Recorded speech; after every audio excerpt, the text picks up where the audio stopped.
오찬의 포인트는 언니? 진짜 사람들이 놀랄 거야. 그러니까 이런 이미지가 아닌데. 오찬이 내가... 이미지가 보통 어떻죠? 그 쇼미의 산타 오찬은 아직 남아있나요? 아니 걔랑은 다른데 그 중간 지점에 있는 내가 있는데 그 친구도 되게 뭔가 이렇게 연습생 이미지? 풋풋하고. 그럼 이제 안 풋풋하고 약간 지금은 안 풋풋하지. 끝났어? 지금 21이니까. 네, 조찬은 13살의 나이로 쇼미더머니에 참가하며 모두를 놀라게 했어요. 분명 랩에서의 정교함은 아직 덜 갖춰진 것 같았지만 그걸 뛰어넘는 패기와 기세로 똘똘 뭉친 퍼포먼스는 나이는 그저 숫자에 불과하단 말을 증명하듯 마치 타고난 꿈같은 아우라를 풍겼죠. 입에서 나오는 라인보다 눈빛에서 느껴지는 투시가 관객들을 사로잡고 초육이란 어린 나이임에도 불구하고 많은 성인 참가자들 사이에서 전혀 눌리지 않는 강한 임팩트를 남겼습니다. 그래서인지 이 형님한텐 초딩 때부터 끼를 드러냈던 도끼와 지디를 떠올리게 한다는 칭찬이 뒤따랐고요. 같은 시즌에 참가한 행주는 이렇게 말하기도 했어요. 우찬이가 무대에서 펼치는 퍼포먼스는 래퍼가 아니라 스타급이다. 그래서 제2의 도끼가 아닌 제2의 GD가 될 거다. 그냥 래퍼로 끝날 애가 아니라 멋있는 스타가 될 애라며 확신에 찬 사람처럼 단언했죠. 그 때문인지 이후 조찬 행보가 납득된 것도 있었고요. 힙합 레이블이 아닌 아이돌 엔터사에 합류해 연습생 신분으로 트레이닝을 받고 그 뒤엔 솔로가 아닌 동갑내기 래퍼들과 프로젝트 팀을 결성한 게 나 랩스타 될 거예요 라기보다 무언가 좀 더 유연하고 여러 분야를 넘나들 수 있는 올라운드의 길을 택한 것처럼 보였거든요. 특정 진영에 구애받지 않고 활동하는 지코처럼요. 그리고 이는 일반적인 쇼미 출신 래퍼들과는 확연히 다른 움직임이었지만 조찬은 처음부터 그 틀에 얽매이지 않고 자신만의 방식으로 커리어를 쌓아가려 한 거라 볼 수 있죠. 이제 쇼미더머니가 끝나고 저의 부족한 점들을 느끼고 제가 어쨌든 시간이 없으면 음악을 만들 수 없고 제가 느끼는 게 없으면 음악을 만들 수 있는 게 아니니까 뭔가 많은 것을 느끼고 이런 공백 동안 하지 못했던 게임도 해보고 친구들이랑 놀기도 해보고 공부도 해보고 많은 것들을 해보니까 거기에서 오는 이제 경험들과 느낌들로 가사를 많이 쓴 거고 그러기에 저만이 할 수 있는 노래가 탄생하는 것 같아요. 네, 이처럼 개인 정비의 시간을 가진 조우찬은 큐브를 떠나 별도의 기획사 없이 인디펜던트 아티스트로서 아이디 스쿨보이 시리즈를 연달아 내놓습니다. 파트 1에선 연예인으로서 누리던 상과 평범한 학생으로 돌아간 뒤 살아가며 느낀 괴리를, 파트 2에선 소년의 시선으로 그려낸 일상적인 이야기들을, 파트 3에선 이전보다 긴 호흡의 앨범 단위 작업물을 통해 자신의 보다 깊고 진지한 내면을 꺼냈죠. 어린 나이부터 치열한 시스템 안에 들어와 겪은 개인의 경험을 마치 일기장에 적어내려가듯 쭉 나열했지만 그 안엔 꾸밈없는 진솔함과 진정성이 깃들어 있어 특별한 표현 기법 없이도 깊은 울림을 줬어요. 동시에 시스템이 정해놓은 규칙에 휘둘리지 않고 자신만의 속도로 정진하겠다는 마음가짐은 그가 인격적으로도 한 단계 성장했던 걸 보여주는 대목이었고요. 그리고 그 서사를 팔로알토와 스텔리가 준수한 프로덕션으로 받쳐주며 조우찬의 감정 묘사가 더욱 생생하게 전달되기도 했고요. 적당한 속도감을 유지한 채 달리는 미니멀한 비트는 그가 내면의 갈등을 담백하게 털어놓을 때 청자들이 그의 목소리에 귀 기울일 수 있도록 감정선을 충실하게 따라가는 데 포커싱한 조력자 역할을 했고, 반대로 조우찬이 외부를 향해 랩으로 쏘아붙일 땐 묵직하고 두터운 베이스라인을 축조해서 그의 분노와 결심이 한층 더 직관적으로 다가오게끔 곡 전체의 비장한 분위기를 형성했죠.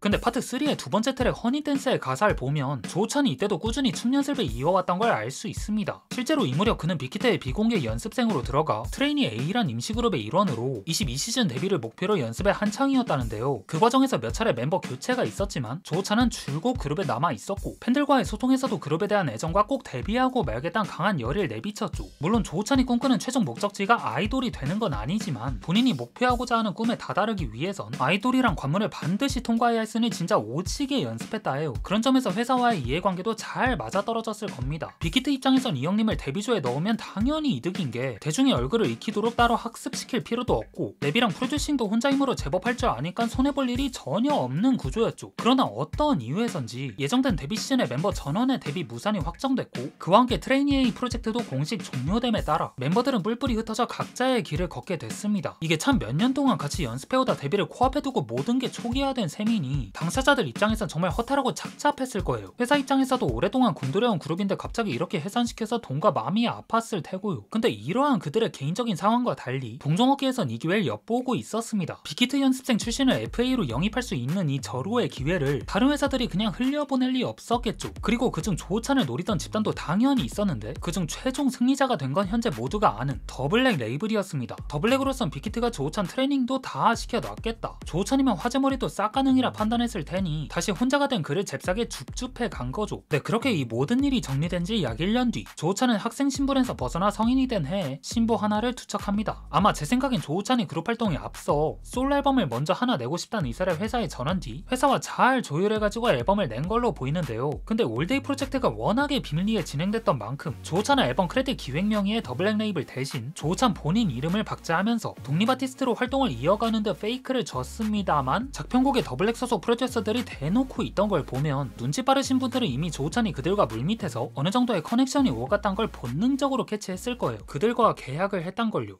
쇼미더머니 할 때는 또 그때 그 친구가 조금 나쁘지 않게 생겼어요. 그러다 보니까 뭐 제의도 많았고 이쪽 연습생도 하고 아이돌 쪽에도 있었고, 성공, 정점, 뭐 행복 이런 게 되게, 이런 가치들이 되게 어렵잖아요. 막 실검 1위 하고 막 차트 1위 하고, 그때가 제 정점인 줄 알았어요. 어떻게 보면은 지금이 또 다른 챕터가 될 것 같아요. 그래서 좀 재밌고 되게 기대돼요.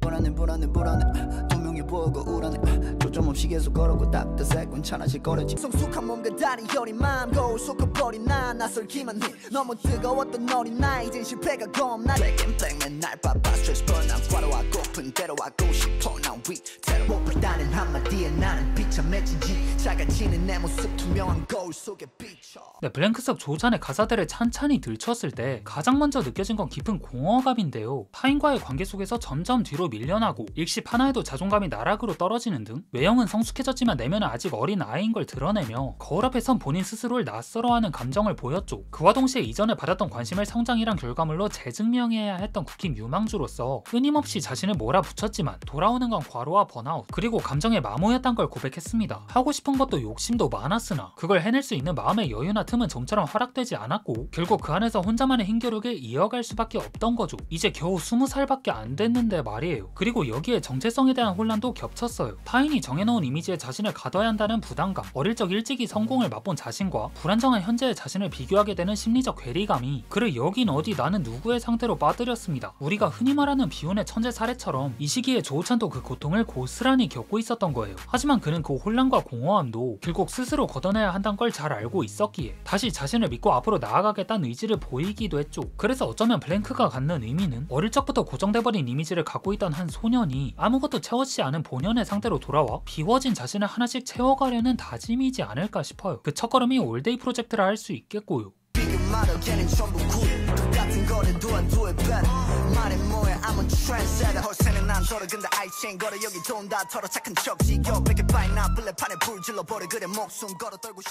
자, 근데 이게 어떤 관점에서 보면은 아이돌 그룹이란 비교적 안전지대에서 다시 시작한 그이기에 아이돌 래퍼란 프레임에 가두는 시선이 따를 수도 있습니다. 아니 어쩌면 당연한 걸 수도 있죠. 한국에서만 통용되는 아이돌 래퍼란 다소 기이한 용어는 표면적으로는 그룹 내 래퍼 포지션을 의미하지만 이걸 한번 진지하게 뜯어보면 장르 음악가로서의 무게감은 아직 부족하고 그렇다고 퍼포머로서 온전히 기능하지도 않는 어딘가 모호하고 애매한 정체성을 지닌 래퍼로 읽히곤 하니까요. 나아가 일정 수준 이상의 실력을 갖춘 아이돌 래퍼는 탈 아이돌 래퍼란 더더욱 기이한 칭호가 주어지기도 하죠. 그런 점에서 조우찬은 해당 단어가 품고 있는 보이지 않는 힘이 본인에게 어떻게 작용할지 누구보다 잘 알고 있을 거예요. 워낙 어릴 때부터 아이돌과 힙합의 경계에서 사람들의 물음을 받아온 당사자니까요. 근데 여기서 흥미로운 건 대부분의 아이돌이 그룹 활동을 거쳐 솔로로 전향하는 반면 조우찬은 솔로 활동을 먼저 경험한 뒤 다시금 그룹이란 틀 안으로 들어왔단 점인데요. 그래서인지 조우찬에게 아이돌 래퍼 수식어는 오히려 낯간지러운 요소처럼 작용하는 것 같습니다. 단독으로 무대를 책임진 경험과 혼자 힘으로 가사를 쓰고 곡을 완성해가지고 최종적으로 앨범이란 결과물까지 만들어낸 그 경험은 그에게 분명 큰 자산이 됐고 이는 그를 개성 가득한 조직 내에서도 스스로를 유연하고 설득력 있게 증명해내는 방법을 잘 알고 있는 플레이어로 보이게 합니다. 왜 행주가 조우찬을 제2의 도끼가 아닌 제2의 GD라 말했는지 조우찬이 현재 보여주고 있는 퍼포먼스가 증명해주고요. 근데 이제야 비로소 커리어에 본격적인 스타트를 끄는 것 같은 그인 만큼 앞으로 더 대성하는 육각형 플레이어가 되길 바라보며 이번 영상은 여기서 마치고 전 다음에 올게요.